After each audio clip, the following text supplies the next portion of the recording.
this episode, we're going to be talking about Bridge Over Troubled Water, both the original recording by Simon and Garfunkel from their album of the same name, and the cover released by Aretha Franklin on her Live at the Fillmore album. I think it is a huge improvement over the original. We'll talk about why I think that and how Aretha's interpretation works. But first, let's get a little background on the writing of the song. When you're weary,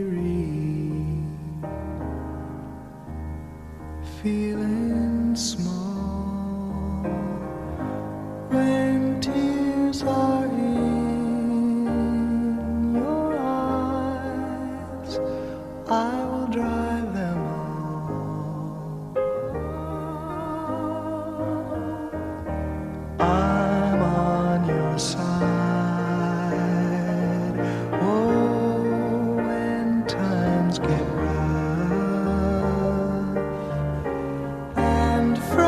just can't be found, like a bridge over troubled water. I will lay me down, like a bridge over troubled water. I will lay me down.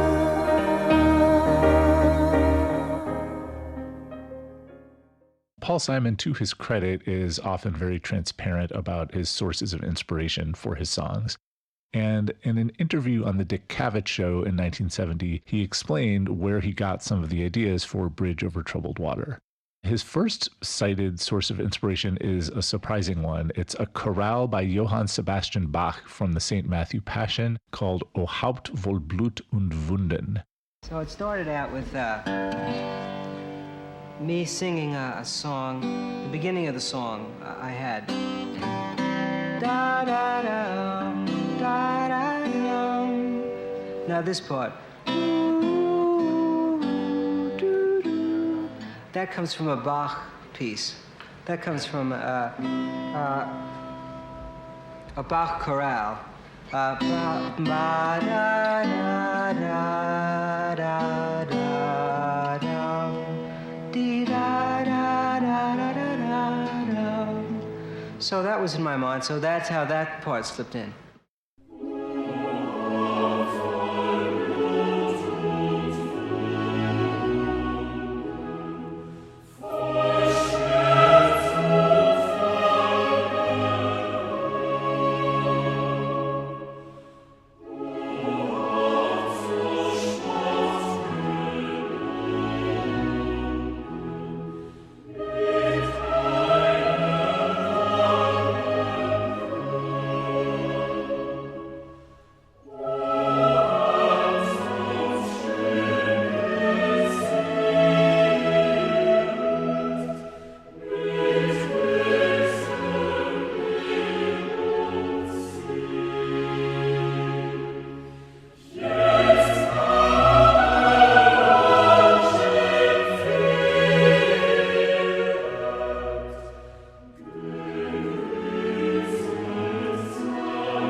Now, when I hear that, I don't hear any obvious similarity with Bridge Over Troubled Water, but I do hear a very obvious similarity with one of Paul Simon's later songs, American Tune. Many's the time I've been mistaken, and many times confused. Yes, and I've often felt forsaken, and certainly misused. Oh, but I'm alright, I'm alright. I'm just weary to my bones. Still, you don't expect to be bright and bon vivant, so far away from home, so far away from home. But Paul Simon does say that he got some of Bridge Over Troubled Water from that chorale as well. His other source of inspiration was more obviously gospel music.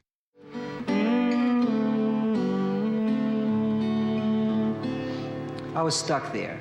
That was all I had of that melody. Then how do you, when you get a block like that, how do you break Well, through it? as it happens, at this time, I was listening to some music by a gospel group called the Swan Silvertones. In particular, their recording of Oh Mary, Don't You Weep from 1959. Oh, I'm singing Mary. Oh, Mary, don't you weep. Martha don't have to mourn. Oh, Martha, don't you mourn. Listen to me, Mary. Mary, don't you weep. Martha don't have to mourn. Oh, Martha, don't you mourn. Pharaoh's army, oh, Mary, don't you weep. They got drowned in the sea one day. But Jesus said, Mary, oh, Mary, don't you weep. Your little sister don't have to mourn no more. Now can I get a witness? He said, Mary. Now here again, I get a general kind of gospel-y vibe that certainly, resembles the vibe of Bridge Over Troubled Water. But what I really hear is yet another Paul Simon song from a little later in his career, Loves Me Like a Rock. When I was a little boy, when I was just a boy, and the devil called my name. When I was just a boy, I say now, who do you think you're fooling? When I was just a boy, I'm a consecrated boy. When I was just a boy, singer in the Sunday choir. Oh, my mama loves me, she loves me. She get down on her knees and hug me. Oh, she loves me like a rock. She rocked me like a rock, oh baby, she love me. She love me, love me, love me, love me. I mean, in fact, Loves Me Like a Rock sounds so much like the Swan Silvertones recording of Oh Mary, Don't You Weep. Like, it seems almost kind of actionable, but yeah, they never went after him. Anyway, on the Dick Cavett Show, Paul Simon says of the Swan Silvertones recording, towards the end, there's like this kind of scat singing solo by Claude Jeter, the Swan Silvertones lead singer, and he sings this line that was the source of the title for Bridge Over Troubled Water. Every time I'd come home, I'd put that record on and I'd listen to it, and I think that must have subconsciously influenced me because I started to go to gospel changes.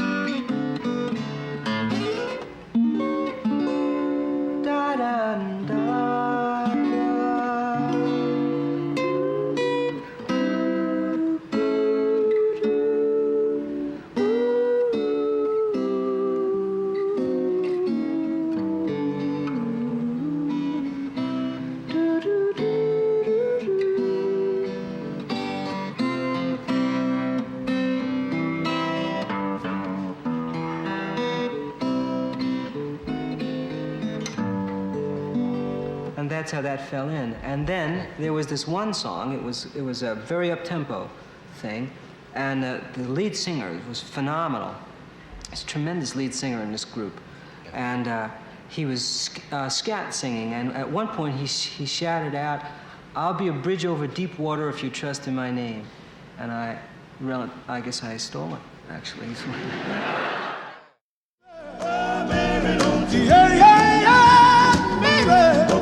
I'll be a bridge over deep water if you trust in my name. I'll be a rock in a weary land. When Paul Simon says that he was using, quote, gospel changes, I'm sure that there are other gospel songs that he was drawing on. I have not been able to identify specific ones. I will point you to Hymn to Freedom by Oscar Peterson, recorded in 1963.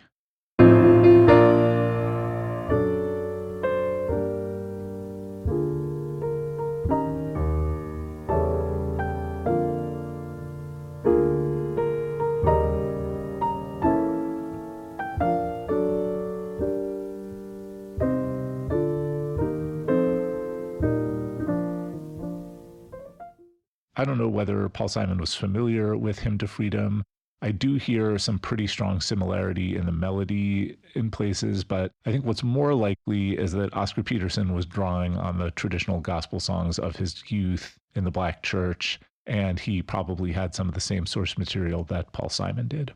Paul Simon wrote Bridge Over Troubled Water for Art Garfunkel to sing on what would become their final album as a duo. And he wrote it on the guitar in the key of G, but they put it into E flat because that suited Art Garfunkel's vocal range better. So here is the first verse. When you're weary, feeling small, when tears are in your eyes, I will dry them all.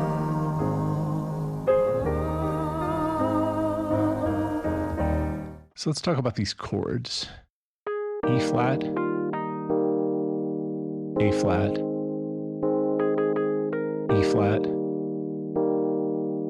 A flat, D flat, A flat, E flat major 7, F minor 7, E flat, A flat, E flat, A flat, E flat. So we're in the key of E flat major. Just about every note and every chord in this verse can be found within the key of E flat major. There's just one exception, and that is the D flat chord. That chord you could think of as coming from parallel E flat Mixolydian mode. That's the same as E flat major, but with D flat instead of D natural. And it's very, very common to mix Mixolydian and major in rock, pop, and related styles. All right, so now let's talk about the pre-chorus. I'm on your side. Oh, when times get rough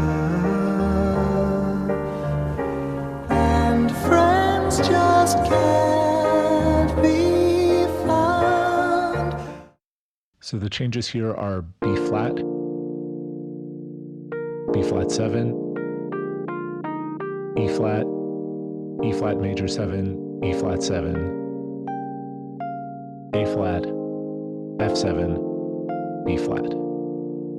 We've got a couple of conspicuous departures from the key of E flat major in this section. First of all, we have this walk down from E flat to E flat major 7 to E flat 7. So the voice leading there is going down chromatically from E flat to D flat. And as we just discussed, the note D flat is not part of the key of E flat major. In this case, though, it's not coming from E flat Mixolydian mode. It's coming from the key of A flat major. And what's happening is that E flat 7 chord is the dominant chord in the key of A flat major. So you can think of us as temporarily moving into this new key. There's also that F7 to B flat.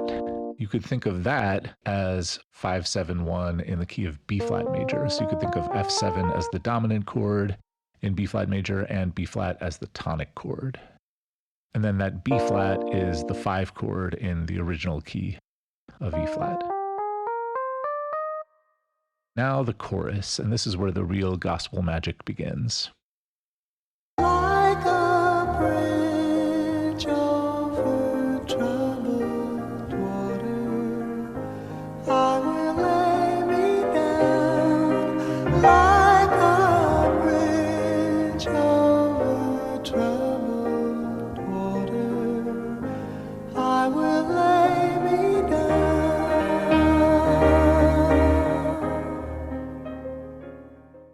All right, so we've got E flat 7, A flat, E flat, F sharp diminished, E flat, C minor, A flat, G7, C minor, E flat 7, A flat, E flat, F sharp diminished, E flat, C minor, F minor 7, E flat 7, E flat.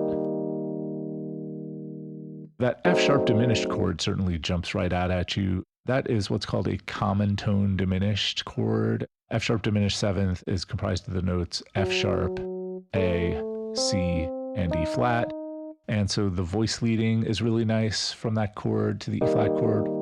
The F sharp in the diminished chord goes up to the G in the E flat chord. The A in the diminished chord goes up to B flat in the E flat chord. The E flat in the diminished chord just stays the same as the E flat in the E flat chord, and that's why it's called a common tone diminished chord.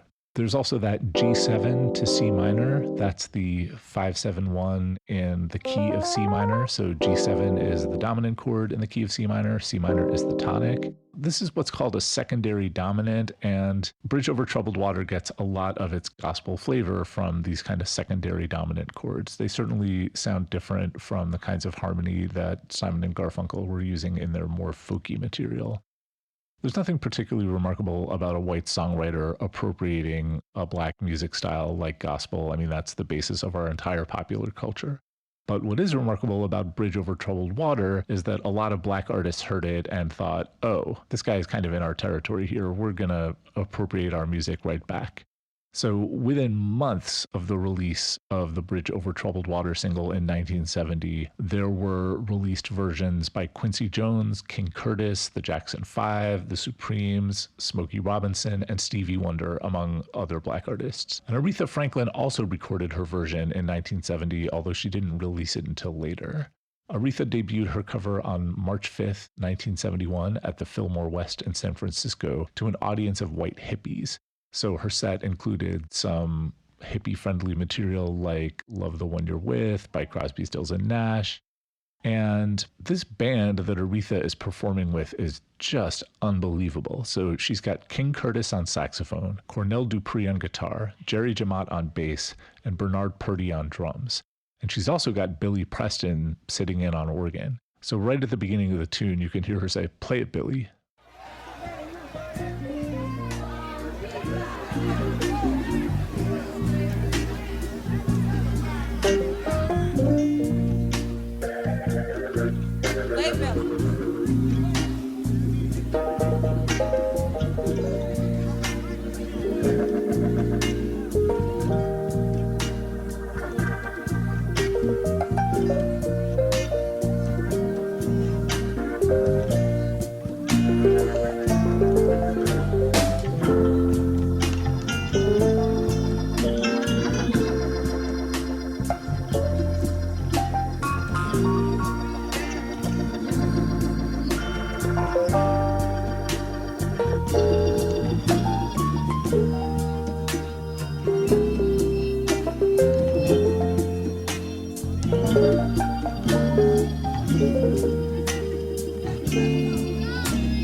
Aretha Franklin wrote some really banging original songs, but she is best known for her covers and interpretations.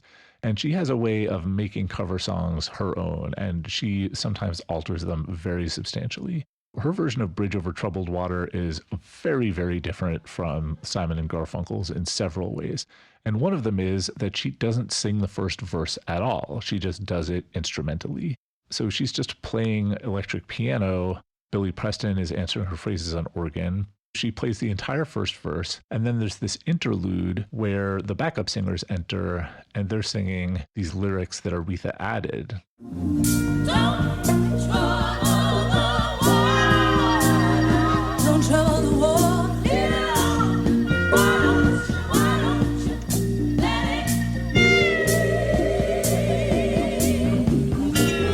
Still waters run deep. Still waters run deep. Yes, they do. Yes, they do. Oh, yeah, yeah.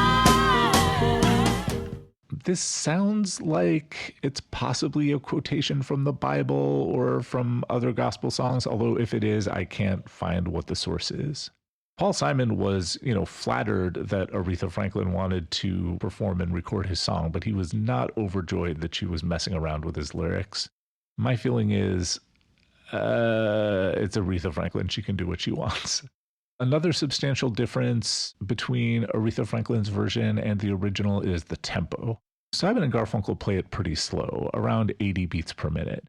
Aretha plays it much slower than that. I mean, much, much slower.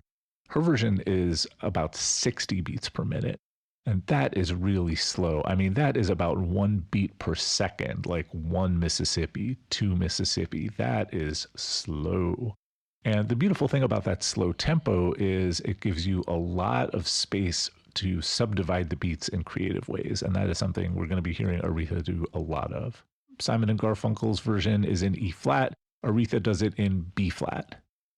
And this intro part is just the chords B flat and E flat, 1 to 4 alternating. So she just dispenses with the whole kind of like florid complexity of the original intro chords and just has this groove going.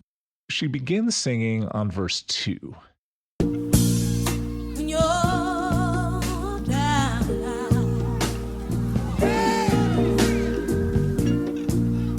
if you look up and see yourself on the street, when evening falls, say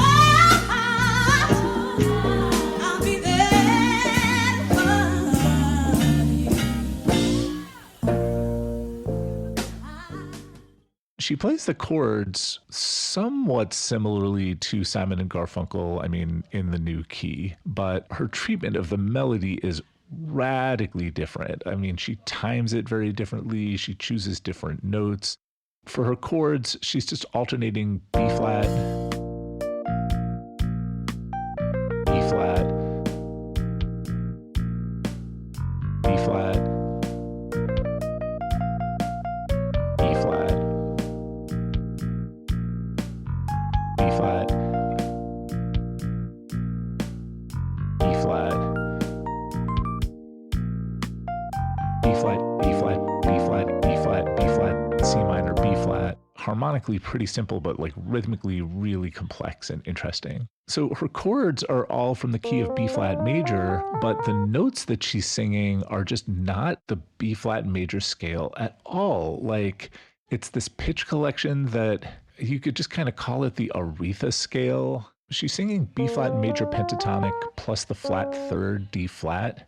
I guess you could call that like the quote major blues scale unquote, but Aretha also sings scale degree 4. She sings E flat a few times. It's always briefly and it's always on the way somewhere else, but she does sing it. She sings a couple of flat sevenths also when evening falls, like where that's the written melody, but she does kind of bend around it. So I guess you could describe this pitch collection she's singing as a combination of Mixolydian and Dorian modes, but that doesn't really account for the fact that she's giving the fourth and flat seventh lesser weight than these other pitches. It's interesting that while later on in the song, Aretha uses the 5-chord quite a bit, she never sings the leading tone. Never, ever, ever. Not in this song and hardly ever in any of her other songs. Aretha also sings some really extraordinary and complex rhythms. If you look in the episode notes, I've got a link to a detailed transcription if you like music notation. I do want to point out this line, when you look up and see yourself on the street. If you look up and see yourself on the street. That is a quintuplet. That is an extraordinarily complex rhythm. So normally in Western popular music, you divide up your beats in halves, in quarters, sometimes in thirds, sometimes in sixths. It's very rare to divide it up into fifths, right, into quintuplets. Yeah, that's just a really hip sound. In the pre-chorus, again, Aretha uses these same chords as Simon and Garfunkel, more or less, but her melodic phrasing is just radically different.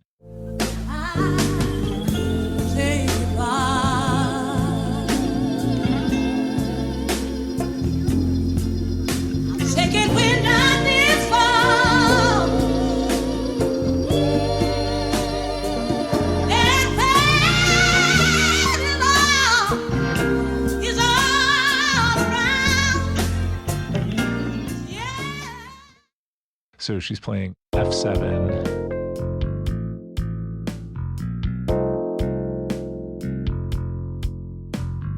B flat, F, G minor, B flat, E flat, C7, F7, B flat 7. So pretty much the same idea as Simon and Garfunkel, just transposed up to B flat. And then in the chorus, Again, her chords are pretty much the same as Simon and Garfunkel, but her melody is just completely different. Like none of the pitches are the same. Yes, like a breeze over troubled water. I'll be there to lead me down. Just like a breeze over troubled and stormy waters. I'll be there to lay me down. So she's playing E flat, D minor, C minor, B flat, G minor, C minor, D7, G minor, B flat 7, E flat, D minor, C minor, B flat, G minor, C minor, F7 sus 4, B flat. That F7 sus 4 is pretty significant. It's a real typical gospel-ism. At the end of the phrase, Simon and Garfunkel are doing 5-1, which in Aretha's key would be F7 to B flat. And the active ingredient in those two chords is the A in the F7 chord, which is the leading tone in the key of B flat, resolving up to the tonic, B flat. And that is what gives this chord progression its feeling of closure and finality. That 5-1 cadence is like the most fundamental harmonic gesture in all of Western European tonal music. And it's significant to me that Aretha plays this differently. She does not play F7. She plays F7 sus 4. There's no A in that chord. It's just B flat staying on B flat. So the B flat, the sus 4, and the F7 sus 4 just carries across as the tonic to the B flat chord. So not only is Aretha not singing the leading tone, she's also not playing it in the chord. She is well within the tradition of Black American music, just not liking the sound of the 5-1 cadence. I mean, she'll certainly play the 5 chord and have it go to the 1 chord, but like this sense of harmonic closure and finality that progression has in like Mozart or Beethoven, it's just not in evidence in her music. Instead, you get the feeling of closure from like rhythmic and metrical aspects of the music and from her melody. Just so you can compare the rhythmic phrasing, now what I've done is I've overlaid Aretha and Art Garfunkel. And I've had to pitch shift Art up into Aretha's key so he sounds kind of like a chipmunk.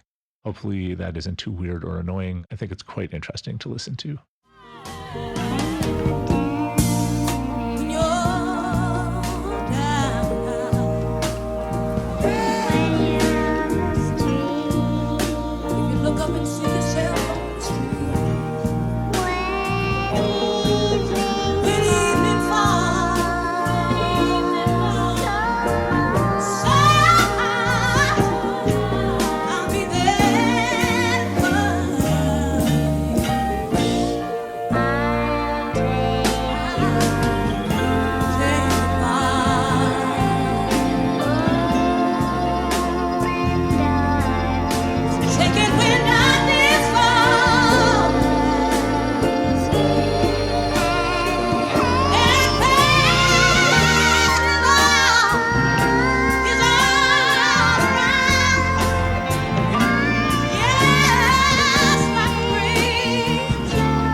I really think Aretha improves this song a lot. Like, I love the original, but like, Art Garfunkel sings so beautifully, but he just does not have the power that Aretha does. Like, he just doesn't have the breadth of feeling. Like, he has a lot of feeling, but it's just a narrower range of vocal techniques that he uses, a narrower range of sounds, and that to me evinces like a narrower range of emotions.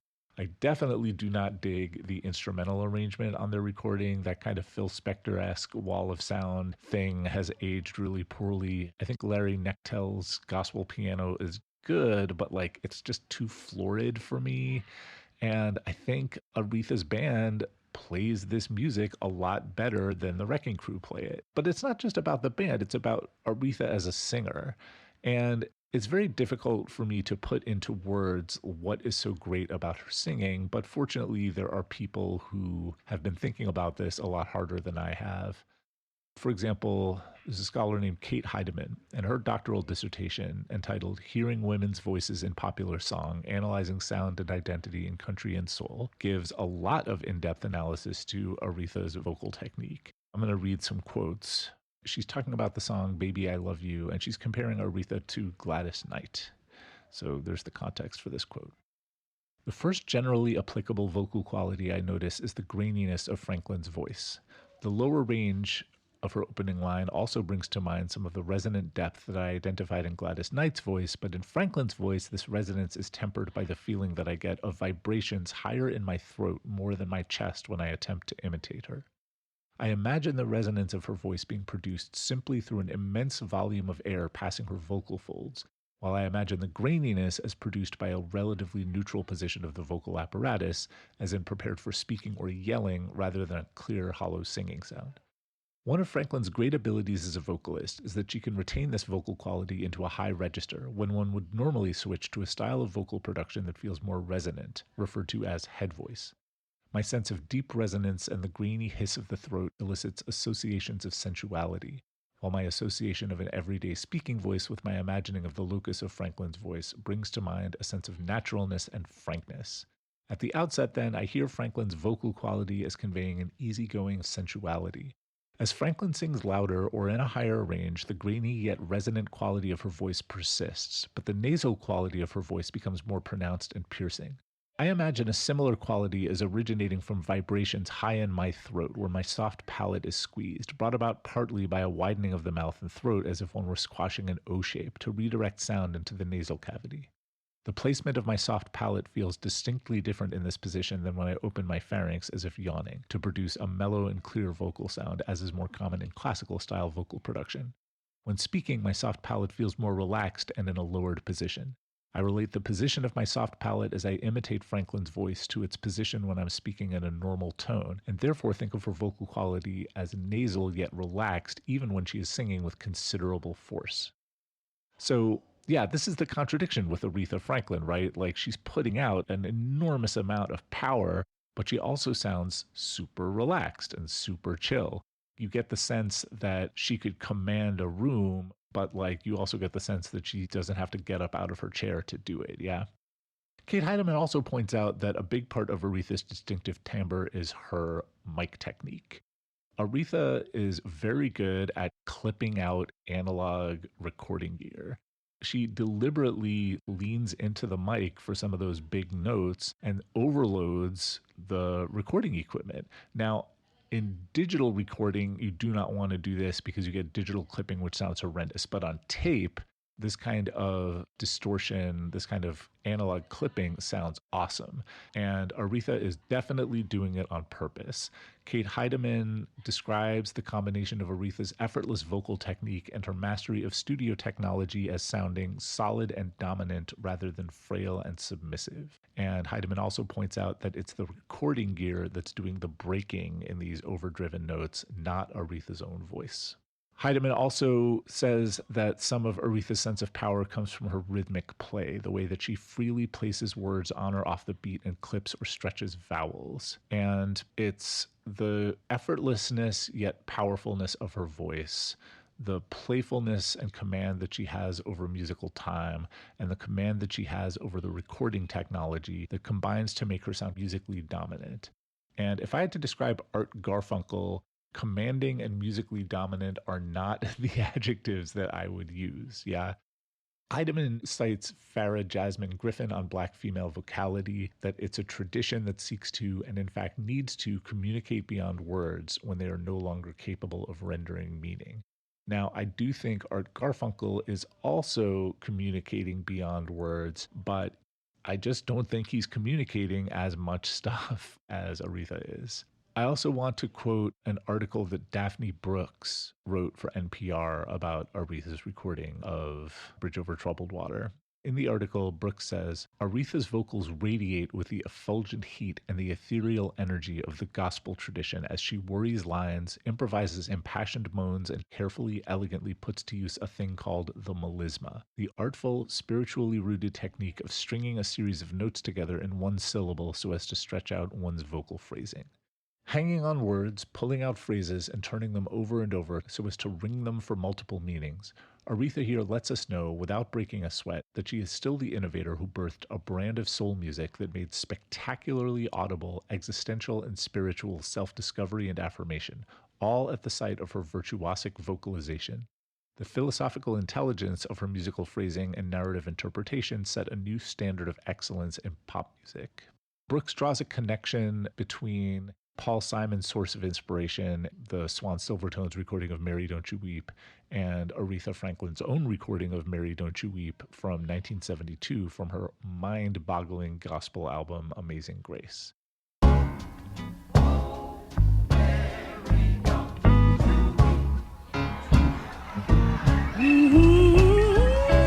Don't moan.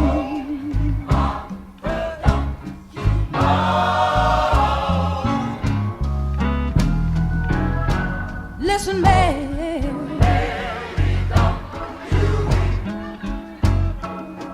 tell your sister to don't moan.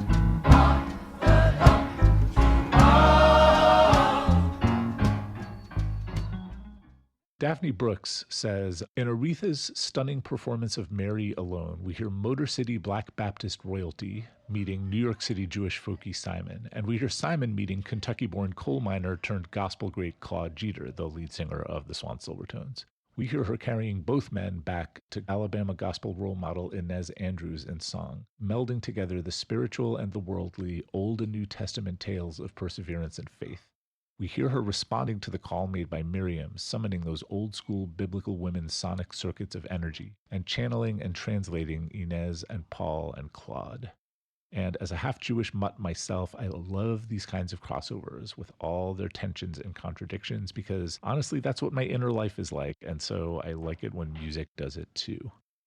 And I just think there's something so poetically just about Paul Simon helping himself to the sounds of Black gospel music, and then Aretha Franklin turning right around and being like, okay, Paul, that's a beautiful song that you wrote, but now let me just show you how it's done. I do not doubt Paul Simon's sincere love for Black music, right? Like, he couldn't possibly imitate it that faithfully without knowing a lot about it, and he wouldn't have been motivated to learn so much about it if he didn't love it. But there isn't necessarily a contradiction between love and theft. There is a classic study of blackface minstrelsy by Eric Lott called Love and Theft.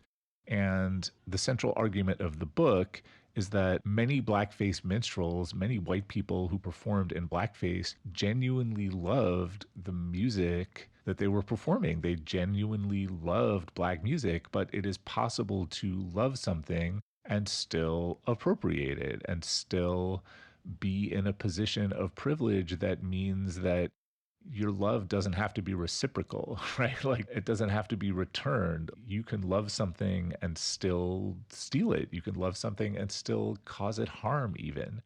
And this is the tricky thing. It's easy to look at some hypothetical racist who just hates Black people and hates their cultural expression, and it's easy to condemn that.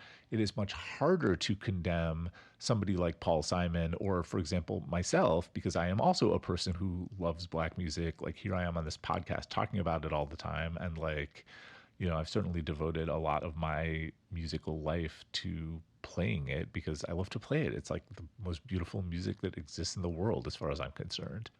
But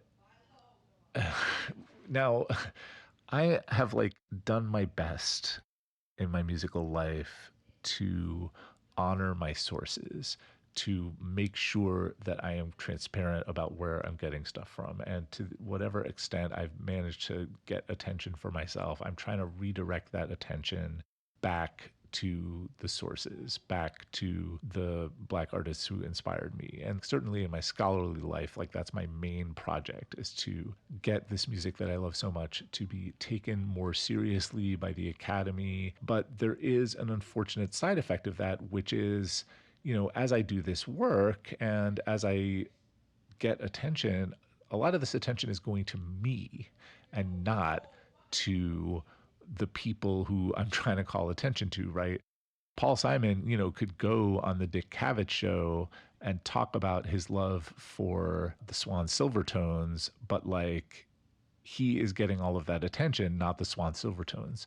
Now, to Paul Simon's credit, he did try to do right by the Swan Silvertones. He paid Claude Jeter $1,000 for the inspiration. You might say, well, Bridge Over Troubled Water has been worth a heck of a lot more than $1,000 over the course of Simon's career, but at least he tried. And he also brought Claude Jeter in to sing on Take Me to the Mardi Gras on the album Here Comes Ryman Simon. He's doing his best. And, the same pattern holds for the song Loves Me Like a Rock that is very clearly stolen straight from the Black gospel tradition. But he did bring in the Dixie Hummingbirds to sing on it and paid them fairly. Later on, when he made Graceland, that was very controversial, but like he did try to do right by these South African musicians and pay them fairly and give them their flowers, put them on TV and, just do everything he could for them. Was it enough?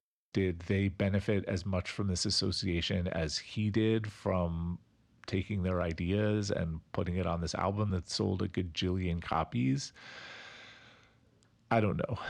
I really don't know. All I can say is that Bridge Over Troubled Water, as much as I love it, is a little bit problematic. And I feel like Aretha Franklin not only covering it, but substantially rewriting it in her own musical image makes me feel a lot better. Like, I think her version is better musically just because it's more interesting and more complex and more ambitious and just closer to my tastes, but also because I think that to whatever extent Paul Simon's song is an act of loving theft, she has gone and reclaimed her property.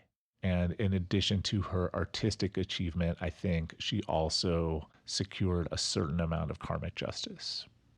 Thank you very much for listening. I'm gonna